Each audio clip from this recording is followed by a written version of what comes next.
Welcome to the Exodus and Beyond. I'm your host, author R.J. von-Bruening. In this video series, we'll be exploring the Exodus from an esoteric understanding as explored in my book, The Exodus and Beyond, Book 2 of Unlocking the Dream Vision. In this video, we'll explore the New World. If you enjoyed this video, please hit the like button below and don't forget to subscribe for future videos.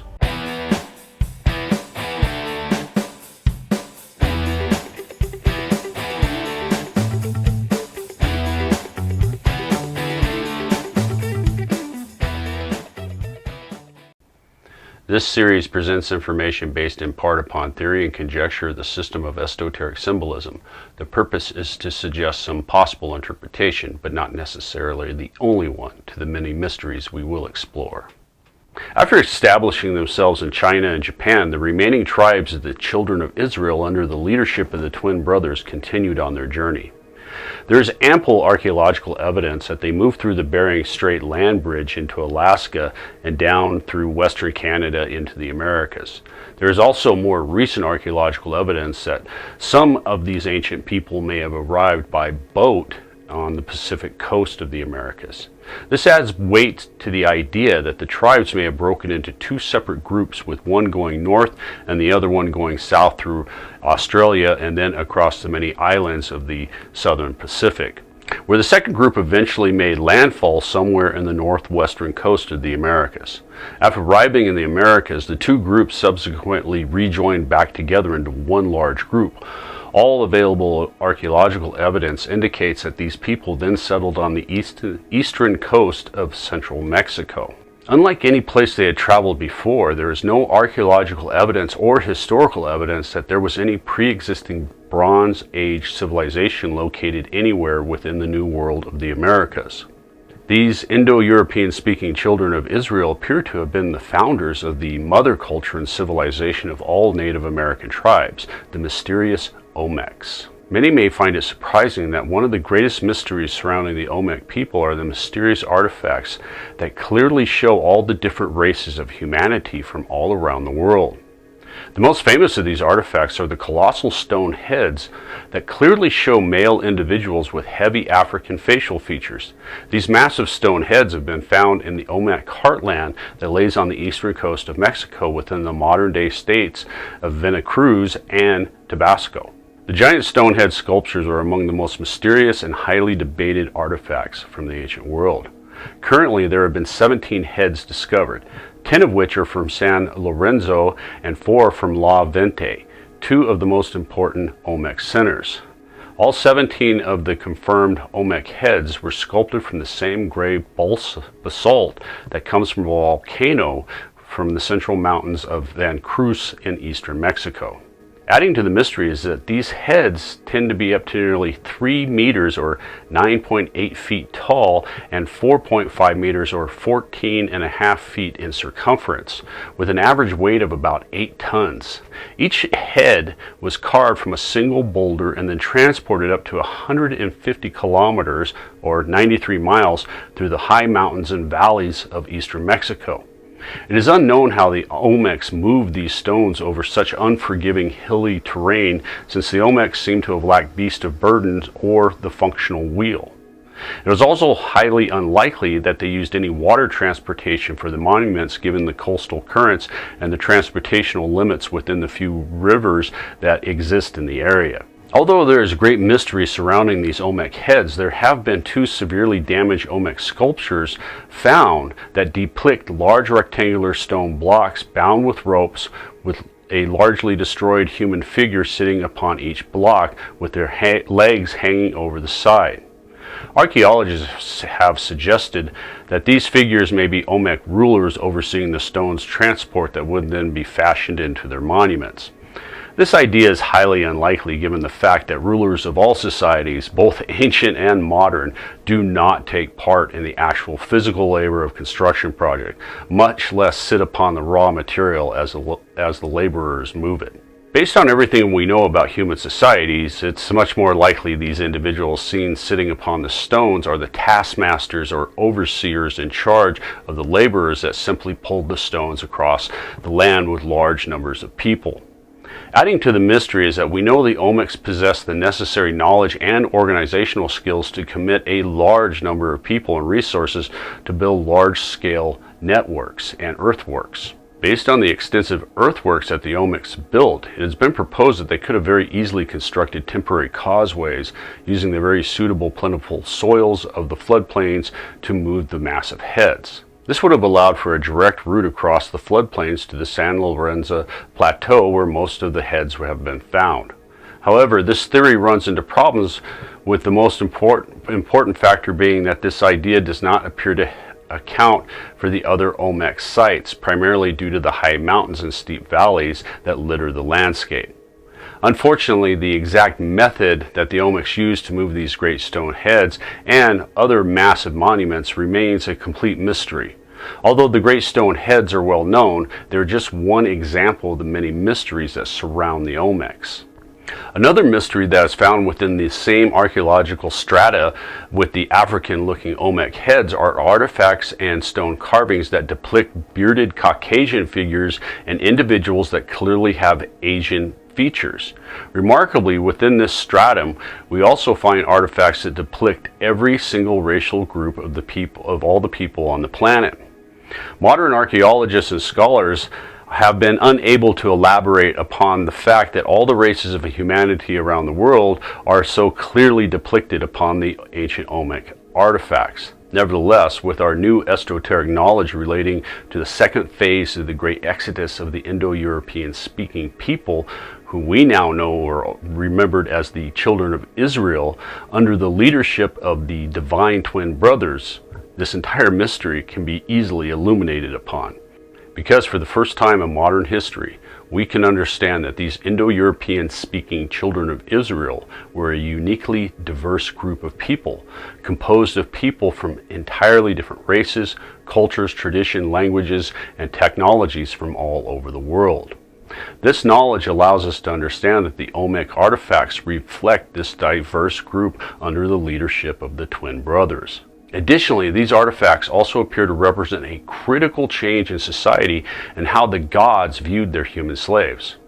If we recall from the Dream Vision of Enoch, the first men were originally broken into 3 separate racial groups made up of white, red, and black colors. This original system appears to have given way to an entirely different system whereby the skin coloring was no longer a critical factor that was used by the gods. It is unknown why such a change occurred, but as we will learn later on, it is reasonable to speculate that this change reflects some type of political change that happened among the gods. It is also equally possible that it was entirely practical for adapting our ancient ancestors for the different environments that they were going to live in, which is normally suggested by modern researchers. Although many may find this idea of the Olmecs being composed of all the different racial groups of humanity, it is supported by and explains the strange genetic mystery of the Native Americans and their mysterious origins. One of the greatest problems of modern genetic science is that the Native American populations do not fit into the current genetic model or theories of human origin. It appears that the Native American population has genetic markers from all over the world. There have been markers found from Asia, Europe, the Middle East, and even Africa throughout the various tribes that make up the Native American population. The current genetic evidence seems to support that they are the descendants of a very large group of people that included all the different races of humanity from all around the world, and they all settled in one central area and then spread out to the rest of the Americas. According to modern theories of genetics and human origins, this is an impossibility. However, we can now realize that this genetic mystery can easily be explained by and is also direct evidence that the Native Americans are the descendants of these ancient Indo-European speaking children of Israel, and that came from this second phase of the Exodus under the leadership of the divine twin brothers. Unlike all the other lands that these Indo-European speaking children of Israel settled, their settlement in the Americas appeared to have happened over a much shorter amount of time, possibly as short as just a few decades instead of the centuries that we've seen before. The reason for this is simply because there was no other existing Bronze Age civilization or any other type of civilization in the Americas that needed to be conquered and assimilated, and by all accounts, this was primarily virgin territory.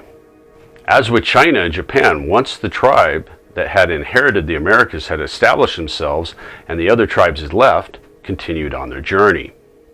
We see an enormous explosion of building of monumental architecture and the founding of towns and building of cities. This monumental architecture also developed into a highly sophisticated style of stone sculpture that is unmatched in the ancient world at such an early time. For many years it has been believed that the Olmecs did not possess the art of writing. However, in the first few decades of the 21st century, there has emerged evidence of Olmec hieroglyphs, with several examples of this script have been found on roller-like stamps that are very similar to the ancient cylinder seals we explored in my first book. They have also been partially deciphered based on their similarity to later Meso-American script and symbolism. Even with the discovery of Olmec writing, truly little is known about how the Olmec society was actually composed and how much control was actually exercised by the rulers over what appears to be a widely rural population. There is archaeological evidence that the Olmec rulers seem to have served in important religious functions as well as the functions as absolute leaders of the state. What exactly these religious functions were or how they were performed is unknown, but they appear to be centered around an endless sacrifice to the gods. We do know that the Olmec foundation proved very important for all the later Meso-American cultures that came after them. The calendars, the hieroglyphs, and the practice of building large ceremonial sites that mark so much of the region in later times are ultimately derived from the Olmecs. The Olmecs also knew many of the gods that marked the different pantheons of Meso-American cultures. We also know that their descendants built the first great American city, Tehuacan, which is now in Mexico. It became a major trading center and also an outstanding place of religious importance with its huge complex of pyramids and great public buildings. We also know that the rather mysterious successors of the Olmecs greatly influenced the later Mayans, Aztecs, and Inca societies and their complex religious beliefs. Additionally, the New World's religious beliefs, gods, and rituals are all remarkably similar and have many parallels to Hinduism, with only the animal symbolism being different. This knowledge brings us to a point where we can start to answer one of the greatest mysteries of the ancient world and why we see the same monumental architecture, mythology, religious beliefs, symbolism, and the same gods from around the world, no matter the culture or civilization. It is simply because of the second phase of the Great Exodus under the leadership of the legendary divine twin brothers as they journeyed around the globe, settling the lands. It also allows us to realize that these Indo-European speaking children of Israel came into the New World of the Americas. They began to incorporate the local animals in place of the Old World animals in their artwork, their script, and their mythology. What is surprising is that the Native American mythology drops all the bull symbolism of the first men. They also speak of the first men as actual human beings and not in the traditional symbolic terms of cattle. This could be for the simple reason that there was no pre-existing civilizations within the Americas. Since there was no pre-existing Bronze Age civilization, it's easy to understand why these children of Israel would have viewed themselves as the first men of this land with no need for this old stories to explain their origins and hide it from the common people, as was so often the case in the civilizations of the Old World. In our next episode, we'll take a look at beyond the New World and where the last remaining tribes under the leadership of these divine twin brothers went to. If you enjoyed this video, please hit the like button below and don't forget to subscribe.